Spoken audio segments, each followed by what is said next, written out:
इति पिसो भगवानः सम्मा सम्बुद्धो विद्याचरणसम्पन्नो सुगतो लोकविदो अनुत्तरो पुरुषधर्मसारथि सत्ता देवमनुसारं बुद्धो भगवति। नमो तस्स भगवतो अरहतो सम्मा सम्बुद्धस्स। यो च गाथा सत्तं भासे अनन्तपदसंहिता एकं धम्मपदं सेयो यं श्रुत्वा उपसम्मति।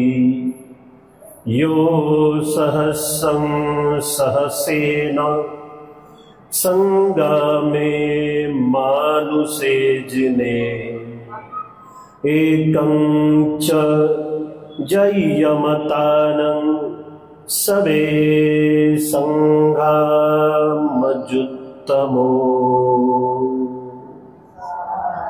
दुःखमुक्त महामानव तथागत सम्यक संबुद्ध तथागतांचा पावन पवित्र सद्धम्म तथागत निर्मित पवित्र भिक्खू संघ बोधिसत्व डॉक्टर बाबासाहेब आंबेडकर या परमश्रेष्ठ रत्नांना त्रिवार अभिवादन करतो। धम्मपर्व 2025 वर्षाभासातील दैनंदिन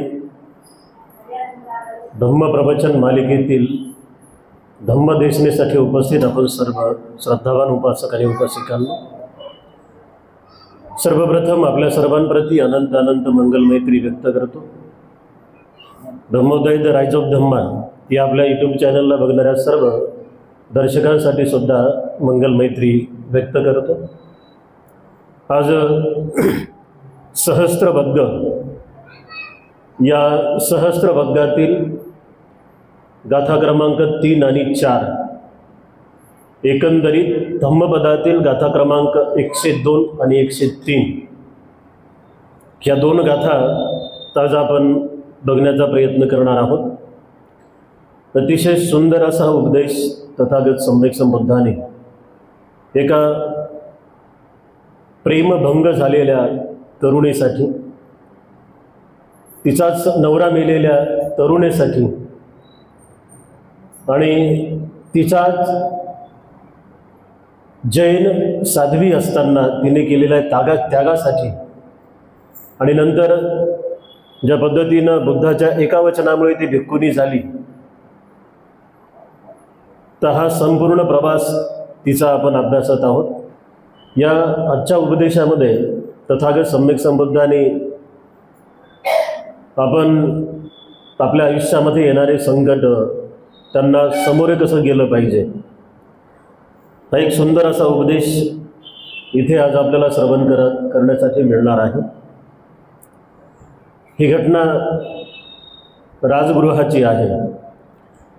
राजगृहाच्या एका व्यापाऱ्याला 16 वर्षाची सुंदरी नावाची अत्यंत सुंदर अशी एक मुलगी होती। नंतर ही सुंदरी कुंडल केसा अरहंत भिक्खुनी म्हणून प्रसिद्ध झाली। आलं कोणाच्या लक्षात? 3 दिवस पाहिली होती आपण ती कुंडल केसा अरहंत थेरी म्हणून ती जम्बूद्वीपामध्ये प्रसिद्ध झाली। आता हा जो व्यापारी तिचा पिता आहे त्यानं आपल्या मुलीला कुठल्याही गोष्टीची कमतरता होऊ नये यासाठी जवळजवळ 7 मजल्याचा मोठाच्या मोठा राजमहाल बांधून ठेवला होता आणि अगदी शेवटच्या मजल्यावर 7व्या मजल्यावर तिची राहण्याची व्यवस्था केली आणि तिच्यासाठी एका उत्तम अशा दासीची निवड केली तिची सेवा करण्यासाठी।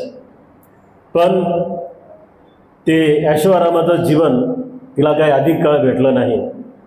एकदा काय झालं, या राजगृहामध्ये एका चोरानं चोरी केली आणि त्या चोराला राजगृहाच्या सैनिकांनी पकडलं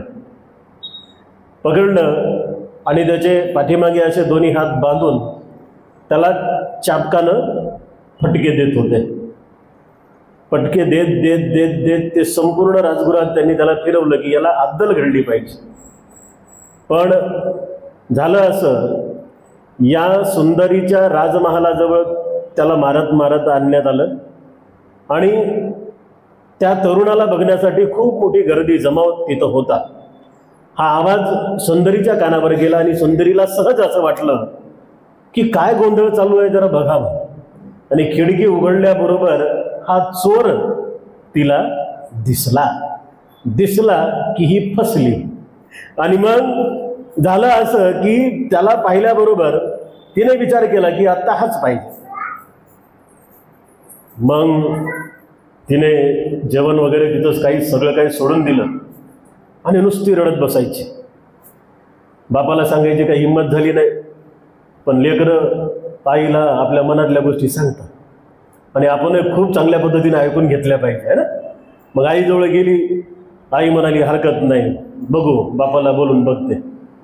बापाजवळ विषय काढला, तिच्या वडिलाजवळ विषय काढला आणि मग तिचे वडील म्हणाले की काही झालं तरी चालेल, पण मी राजगृहाचा धनाढ्य व्यापारी आहे ना, तू राजपुत्रासोबत लग्न कर, राजासोबत लग्न कर. हवं तर बगर जातीतला शोधून पाय, त्याच्यासोबत लावून देतो धूमधडाक्यात. पैशाची थोडी कमतरता इथे.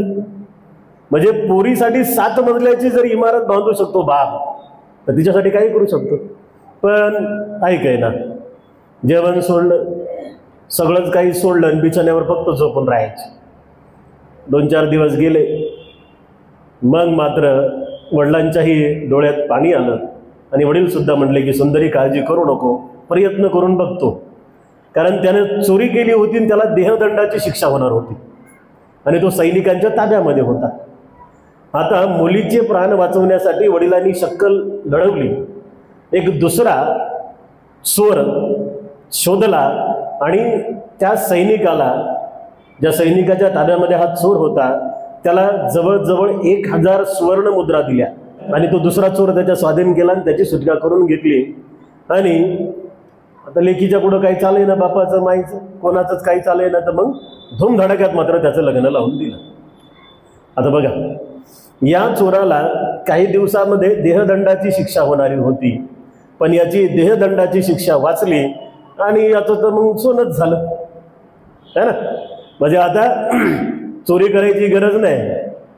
म्हणजे म्हणतात ना, आपण एक मन ऐकली असेल, नाही चोराच्याच हातात जर आपण चाबी दिली तर ते चोरी करत नाही, पण हे लय बहेत्तर होतं, है ना.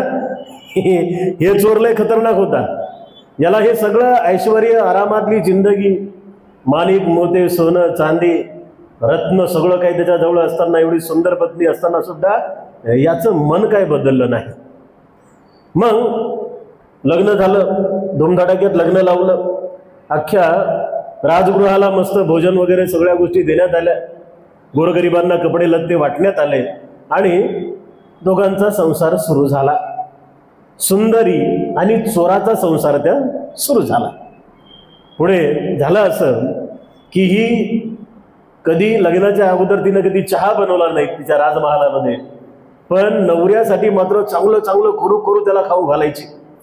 नवऱ्याची खूप काळजी ती करायची बिचारी, कारण दोघांमध्ये प्रेम कमी होऊ नये या उद्देशानं. आणि मग ती काळजी घेत असताना साऱ्याच गोष्टी त्याला खूप चांगल्या पद्धतीनं करून द्यायची. पण हे सगळं चालू असताना ह्या तरुणाच्या मनात काही तिच्या संपूर्ण ऐश्वर्याला लादण्याचा प्रयत्न मात्र चालूच होता. आणि मग झालं असं की यांचा संसार सुरू असताना ती त्याला कुठल्याही गोष्टीची कमतरता भासू देत नव्हती. त्याने मागितले तेवढे पैसे, दागिने, जे काही लागेल त्याला ते सगळंच काही भेटायचं. म्हणजे आता दुसरी जिंदगी त्याची सुरू झाली होती. पहिली होती लाईट बंद झाले की कोणाच्या तरी घरात घुसायचं, चोरायचं, विकायचं, खायचं. आता बिछाण्याच्या खाली पाय जात नव्हता. राज दरबारी राहायला आला होता, मोठ्या व्यापाऱ्याच्या घरी. मग त्याला काय म्हणतो आपण, घर जावई म्हणून आला होता. घर जावई म्हणतात ना त्याला. मग म्हणजे मोठ्या व्यापाऱ्याच्या घरी घर जावई म्हणून आला होता. आणि त्याचं सगळं काही ते सुरळीत चालू असताना काही दिवसानंतर चोराच्या मनात वेगळाच विचार आला. त्याला असं वाटलं की काय रोज रोज रोज बायकोला पैसे मागायचे है ना, आपण तर काहीच करत नाही. सासू सासऱ्याला आई वडिलांसारखं जर समजून त्यांनी जर त्याची सेवा केली असती तर येणाऱ्या काळातला तो व्यापाऱ्याचा वारसदार राहिला असता. पण चोर शेवटी चोरच. त्याच्या मनातला काही विचार जाईना, त्याला काय झोपही लागेना. कारण जेव्हा ती नटून थटून यायची ह्या मौल्यवान दागदागिने, बुद्ध काळातल्या बायका लय दागदागिने वापरायच्या है ना. 7-7 करोड रुपयाचे हार त्यांच्या एका गळ्यात राहायचे. काय श्रीमंत लोक असतील बिचारे. मग ती तशी सजून धजून आली की याचं लक्ष फक्त तिच्या दागिन्याकडेच जायचं. आणि याला असं वाटायचं की हे सगळे दागिने आता चोरायचे आणि कुठंतरी इकून मस्त पैसा बनवायचा आणि एखाद्या चांगल्या खुशाल ठिकाणी जाऊन मस्त ऐश करायची. आता इथं काय कमी होतं का, सगळं तर होतं. मग त्याच्या डोक्यातली ती कल्पना तिनं 11-11 रूप मनातल्या मनात तयार केलं. आणि तो असा विचार करू लागला की आता हिला कुठल्या तरी बहाण्यानं घेऊन जायचं आणि हिला दागिने वगैरे हिला घालायला लावायचे आणि मग तिकडे गेल्यानंतर हिला मारून टाकायचं आणि तिचे दागिने घेऊन पसार व्हायचं. आता बिचारी ती सुंदरी एवढी त्याच्यावर प्रेम करत होती, त्यानं जर तिला म्हटलं असतं तर तिने असे खुशीनं ते दागिने सगळे त्याला दिले असते. परंतु कसं असते, काही लोकांचे विचार तसे असतात. आता हे चोर म्हटल्यावर चोराचा विचार चोरासारखाच आहे. मग त्याने एक शक्कल लढवली. तो आता बिछाण्यावर आजारी पडण्याचं त्यानं नाटक केलं. म्हणजे तो खातही नव्हता, तो पितही नव्हता, तो कुठल्याच गोष्टीमध्ये सहभाग नोंदवत नव्हता. मग ह्या सगळ्या गोष्टी केल्यानंतर त्यानं असं ठरवलं की नाही, आता काय करायचं, मी आजारी आहे असं हिला दाखवायचं. आणि मग झोपून झोपून झोपून राहू लागला. एकदा ती आली त्याच्याजवळ आणि म्हणाली, पतिराया काय होतंय आपणाला, माझे आई वडील तुम्हाला काही बोललेत का, माझ्या आईनं वडिलांनी तुम्हाला काही बोललेत का, किंवा इतर कोणी सेवकाने तुम्हाला काही बोललं का, किंवा माझ्याकडून काही चुकलं का, तुम्ही दुःखी का आहात. त्यांनी सगळ्या प्रश्नाचे नकारार्थी उत्तर दिले. चोर हुशार होता, शातीर होता. त्यांनी सगळ्या प्रश्नाचे तिचे नकारार्थी उत्तर दिले. तो म्हणाला की काही झालं नाही, माझी तब्येत खराब आहे. कारण मी जेव्हा शिपायांच्या कैदेमध्ये होतो, मला जेव्हा पकडलं, माझे हात जेव्हा बांधले, तेव्हा मी या राजगुराच्या पहाडावर असलेल्या एका देवीला नमस केला होता. जर मी या शिपायापासून सुटलो तर तुला नमस करीन. लक्षात. ती त्याला म्हणाली की काही काळजी नसावी, पतिराया तुम्ही सांगा फक्त किती धनद्रव्य लागणार आहे, म्हणजे तुम्ही सांगा फक्त त्या देवीला खुश करण्यासाठी काय काय लागते, सारच आणतो. आता याच्या मनातली ती उपजत होती ना, याच्या मनातला तो विचार होता. याला देवीचं काही घेणं देणं नव्हतं, याच देवीला त्याला संपवायचं होतं आणि या देवीचे सगळे दागदागिने घेऊन जायचे होते. तो म्हणाला काही हरकत नाही, नीट लक्षात ठेव, माझी जी देवी आहे तिला काय काय लागते ते पाय. तांदळाची खीर,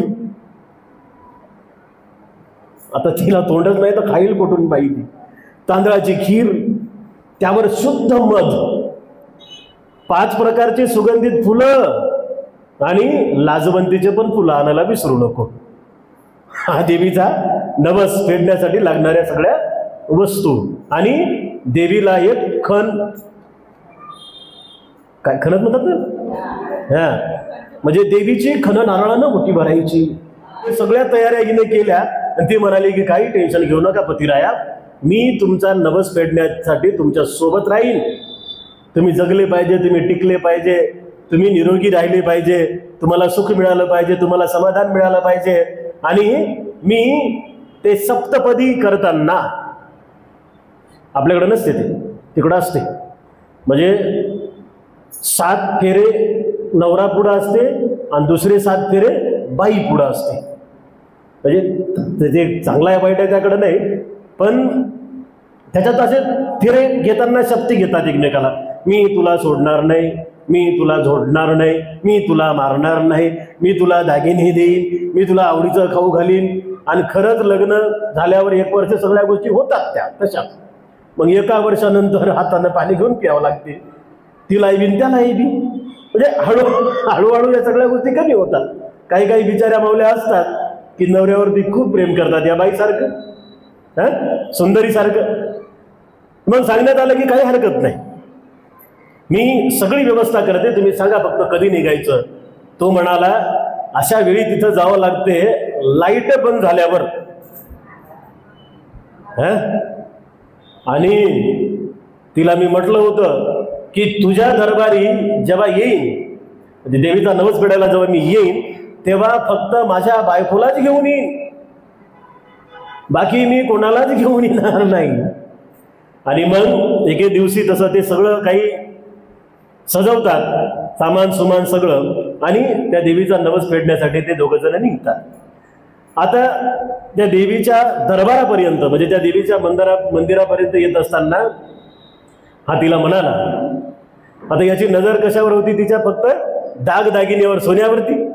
आणि त्याने त्याला, म्हणजे आता ही नटून थटून सगळे दागिने घालून निघाली. आणि त्याला सांगितलं होतं की अशा पद्धतीनं चाल. मग तिथं जवळजवळ गेल्यानंतर याने तिला सांगितलं, सुंदरे, आता देवीचा दरबार जवळजवळ येत आहे, एक काम कर, तुझे सगळे दागिने काढून माझ्याजवळ दे. है ना. तर चोरानं सांगितलं, तुझे सगळे दागिने काढून माझ्याजवळ दे. हिनं सहज त्याला प्रश्न विचारला की का बरं. नाही, आमच्या देवीला सोन्या चांदीचे दागिने चालत नाहीत. म्हणजे या चोरानं त्या देवीला जो नवस केला होता तो नवस फेडण्यासाठी हिला नेत होता. आणि याच्या डोक्यात एकच विचार होता की याच्या सोन्या चांदीच्या दागिन्याला लंपास करायचं. तिने मागचा पुढचा विचार केला नाही. सगळे मौल्यवान दागिने तिनं काढून त्याच्या हातामध्ये दिले आणि त्या देवीच्या पहाडावर बरोबर उंच ठिकाणी ते 2 जाऊन थांबले. तो चोर तिला म्हणाला, तिचा पतीच होता ना, तो चोर तिला म्हणाला की आताही तुला समजलं नाही. ती म्हणाली, काय पतिराया, अशी कोणती देवी आहे का तिला सोनं चांदी चालत नाही, तरी तू मला एकदा मागता सगळे दागिने माझ्या हातात तू दिले, तुला कळत नाही. ती म्हणाली, काही चुकलं का पतिराया, खूप प्रेम करायची त्याच्यावर, काही चुकलं का पतिराया. तर ती म्हणाली त्याला, आणि तो म्हणाला की नाही, हे देवीचा नवस वगैरे सगळा काही बहाणा आहे, मला तुला इथे आणून या पहाडाच्या खाली फेकायचं होतं. काय म्हणाला तो, तुला आणून या पहाडाच्या खाली फेकायचं होतं आणि मेल्यानंतर ते दागिने तुझ्यासोबत जाऊ नयेत म्हणून मी अगोदरच काढून घेतले. मग मात्र तिच्या पायाखालची जमीन सरकली. हो, मग तिच्या पायाखालची जमीन सरकली. तिच्या डोक्यात असा विचार आला, अरे काय येडा का खुळा हा, याचा जीव वाचवण्यासाठी माझ्या बापानं 1000 सुवर्ण मुद्रा त्या सैनिकाला दिल्या आणि त्याच्या बदल्यात दुसरा चोर दिला देहदंडासाठी.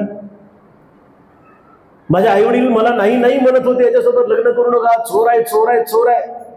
तरी पहिल्या क्षणी तुला पाहता तुझ्या प्रेमात पडले आणि सारं काही विसरून फक्त तुझ्यासोबत राहू लागले. तू बोलला ते दिलं, मी स्वतःच्या माझ्या हाताने बनवून तुला खाऊ घातलं, तुझी एवढी काळजी घेतली, तुझ्यावर एवढं प्रेम केलं, तरी पण तू त्या सगळ्याच गोष्टीतून मला काही समजून घेऊ शकला नाहीस. अरे असं जर बोलला असता तर माझ्या वडिलाला सांगून ते 7 मजले तुझ्या नावावर केले असते, सगळे दागदागिने दिले असते. मग मात्र थोडीशी घाबरली सुंदरी, घाबरली. आणि घाबरल्यानंतर तिने असा विचार केला की आता जर घाबरून आपल्याला इकडेही जाता येणार आणि तिकडेही जाता येणार नाही, कारण हा बलाढ्य होता, याने कधीच तिला धक्का मारला असता. पण थोडीशी सावरली है ना, थोडीशी सावरली आणि सावरून तिनं सुद्धा एक शक्कल लढवली. पतिराया, मी तुमच्यावर खूप मनापासून प्रेम करते, माझी एक इच्छा पूर्ण कराल का, है ना, माझी एक इच्छा पूर्ण कराल का. तो बोलला, सांग काय इच्छा आहे. आता त्याने विचारलं तिला की सांग काही इच्छा आहे. ती म्हणाली जे करायचं ते करा, मला एकदा फक्त तुम्हाला आलिंगन देऊ द्या, मला मिठी मारायची आहे तुम्हाला. तो बोला एवढं सोपं, चल ये मार मिठी. पण तशी नाही, ती जिकडं ती खोलदरी होती तिनं त्याची पाठ तिकडं केली आणि त्याला मिठी मारण्याच्या बहाण्याने त्याच्या पायाला धक्का दिला आणि तो त्या खोलदरीत पडला.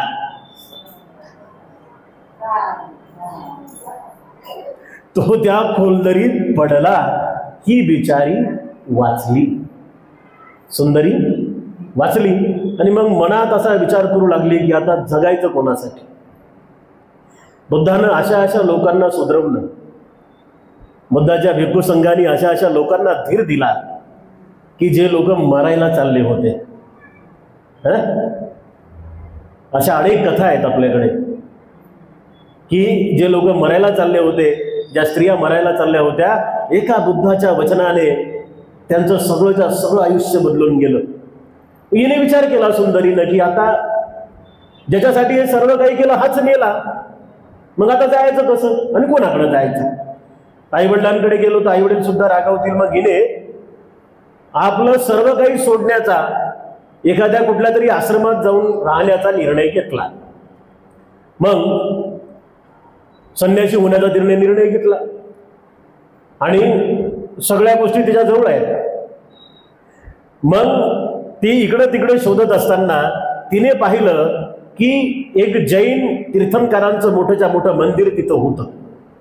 जैन साधू संन्यासी, जैन धर्मामध्ये 2 पंथ आहेत, एक श्वेतांबर आहे, एक दिगंबर आहे. दिगंबर पंथीयांचं तिथं मंदिर होतं. आणि फार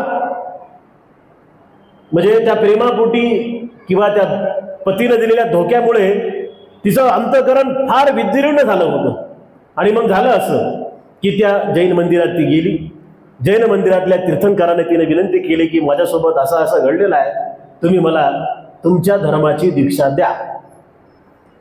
त्यांनी पण तिला जैन धर्माची दीक्षा दिली आणि जैन तत्वज्ञानी पंडितांसोबत तिने फार कमी वेळामध्ये जैन धर्मातलं सारच्या सारं तत्वज्ञान मुखोद्गत केलं.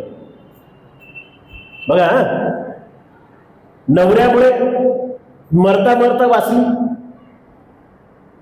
आणि आता तशा अवस्थेमध्ये इथे आली आणि काही दिवसामध्ये हे संपूर्ण जैन तत्वज्ञान तिने मुखोद्गत केलं. जैन तत्वज्ञान मुखोद्गत केल्यानंतर फार पूर्वीच्या काळी एखाद्या विद्वान माणसाची परीक्षा घेण्यासाठी धर्माचा शास्त्रार्थक होत असे, है ना. म्हणजे आता आपण 19 विद्या पाहिलं ना. कोण होता 19 विद्यामध्ये पारंगत? मिलिंद राजा. मिलिंद प्रश्नामध्ये पाहिलं नाही का आपण? मिलिंद राजाला किती विद्या होत्या? 19 विद्या पारंगत होता तो, है ना. आता भिक्षूंकडे पण साधी पावर होते का त्यावेळेस? भिक्षूच्या सोबत चर्चा करत होतं. 7 वर्षाच्या नाक्षकानं हरवलं त्याला. 7 वर्षाचा हरण तो नाक्षक. त्याच्या 19 विद्या त्याच्या काहीच कामात नाही आल्या. आणि इथे सुद्धा या भद्र कुंडलकेसा इथं तिचं नाव पडलं. जेव्हा ती जैन धर्माचा साध्वी म्हणून दीक्षा घेऊ लागली होती तर तिचे केस, जेव्हा तिचं केस ओपन केल्या जाऊ लागलं तर तिचे केस कसे होते? कुरळे कुरळे केस होते, कुंडलासारखे तिचे केस होते. आणि म्हणून तिच्या केसाच्या वर्णनावरून तिचं नाव कुंडलकेसा भद्रा असं पडलं. कुंडलकेसा भद्रा असं नाव पडलं.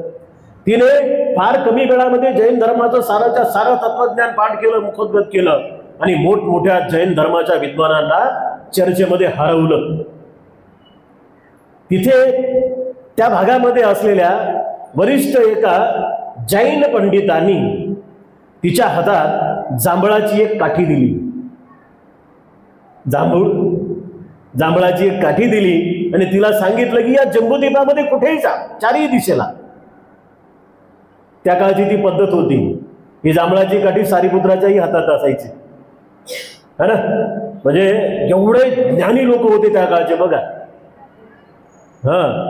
ती जांभळाच्या काठीचं कारण काय पुढे तुमच्या लक्षात येईल. मग ही जांभळाची एक काठी त्या जैन पंडिताने तिला दिली. आणि जम्बूद्वीप म्हणजे आजचा भारत, पूर्वीचा जम्बूद्वीप, जम्बूद्वीपामध्ये 16 जनपद आहेत. 16 जनपद त्या काळात. आता 28 घटक राज्य आहेत आणि मला वाटते 7 का 8 एक केंद्रशासित प्रदेश आहेत.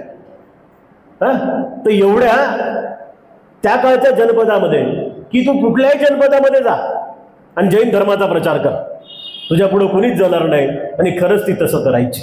ही जी कुंडलकेसा भद्रा होती, जैन धर्मातलं सारं तत्वज्ञान तिने पाठ केलं आणि जिथे कुठे जाईल तिथे जैन धर्माचा डंका वाजून यायची, झेंडा काढून यायची. एवढी हुशार. एकदा ही श्रावस्तीमध्ये भिक्षाटनासाठी आली आणि श्रावस्तीच्या गेटवर येता क्षणी तिच्या हातातली जांभळाची काठी तिनं त्या द्वाराजवळ ठेवली. आता असा प्रकार आहे तो जांभळाच्या काठीचा. ती जांभळाची काठी जर तिथंच असेल तर समजून घ्यायचं की आत चर्चा होणार नाही, वादविवाद होणार नाही, धर्मशास्त्रार्थ होणार नाही. पण त्या श्रावस्तीमध्ये बुद्धाचा एक शिष्य सारीपुत्र, ती गेली, तिने त्या द्वाराजवळ ती जांभळाची काठी रोवली. आपले सारीपुत्र गेले, ती जांभळाची काठी त्यांनी पाहिली, त्यांनी तिथून उचलून दुसऱ्या बाजूला जाऊन रोवली. म्हणजे जागा चेंज झाली. ही आली, हिनं पाहिलं, जागा चेंज झाली.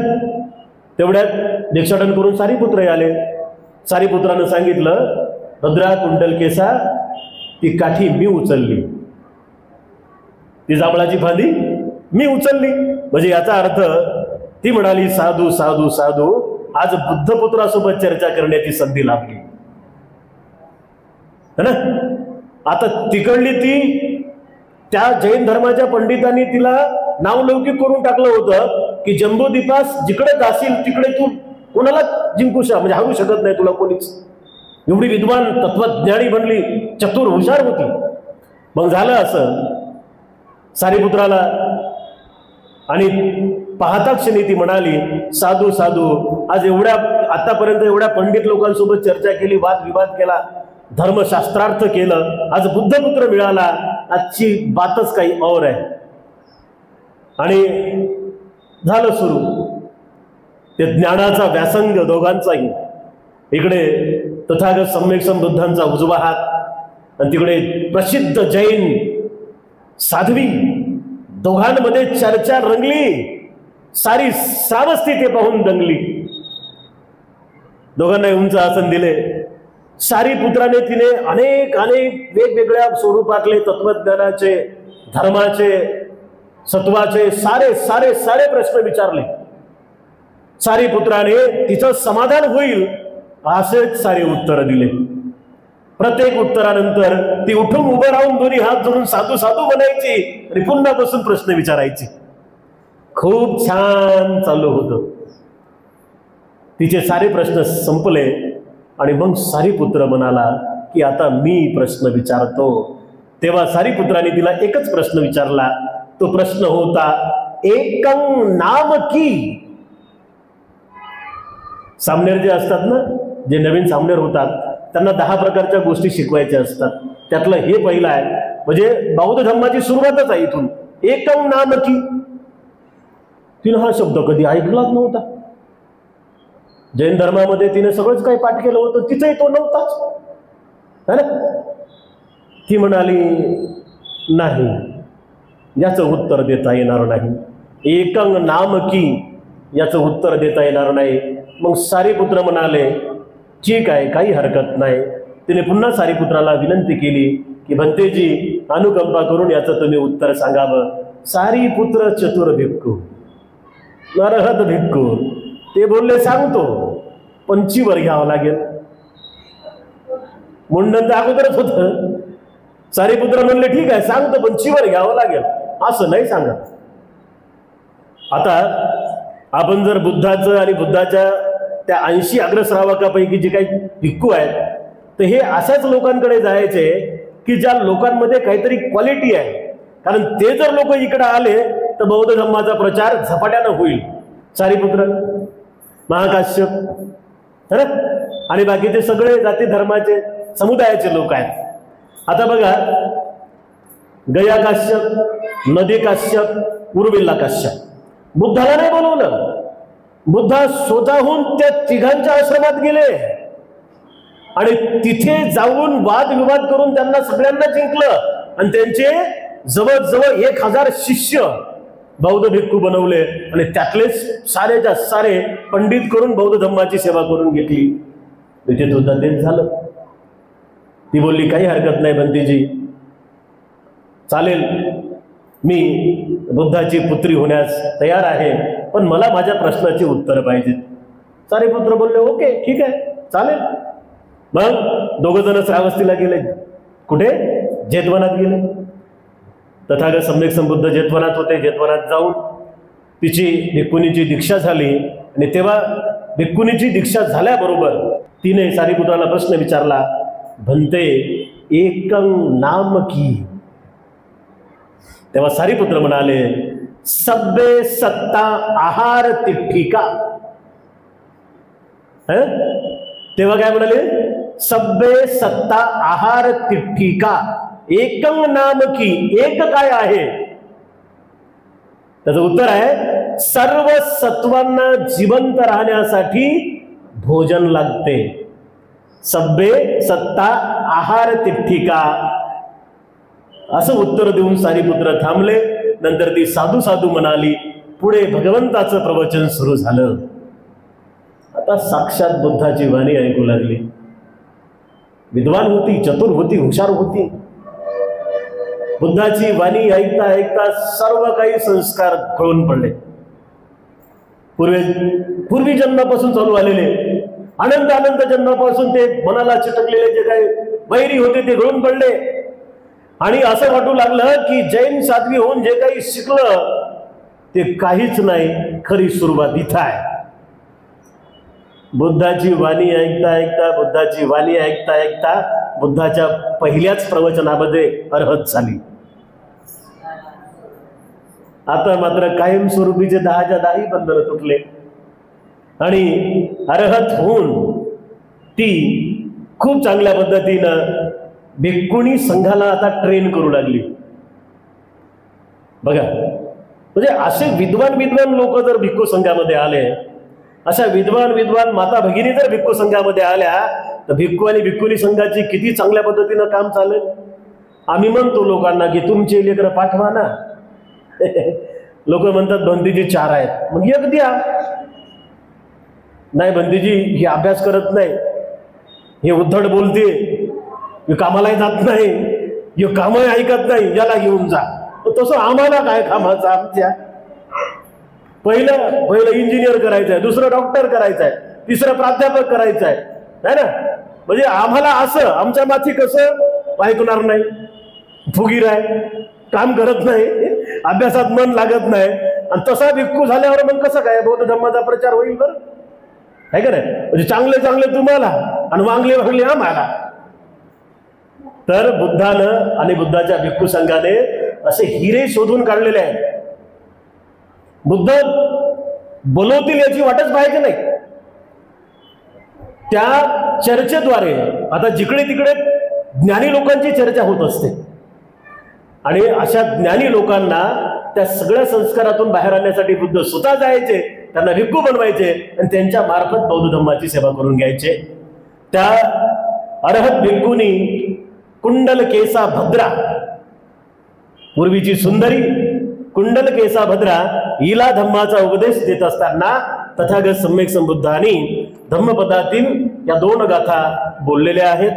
तथागत सम्यक संबुद्ध धम्मपदातील 102 आणि 103 क्रमांकाची गाथा बोलतात.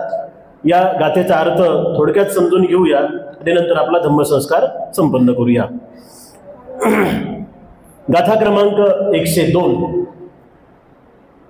यो च गाथा सतं भासे अनंत पद्य संहिता एकं धम्मपदं सेयोयं सुतबा उपसमती.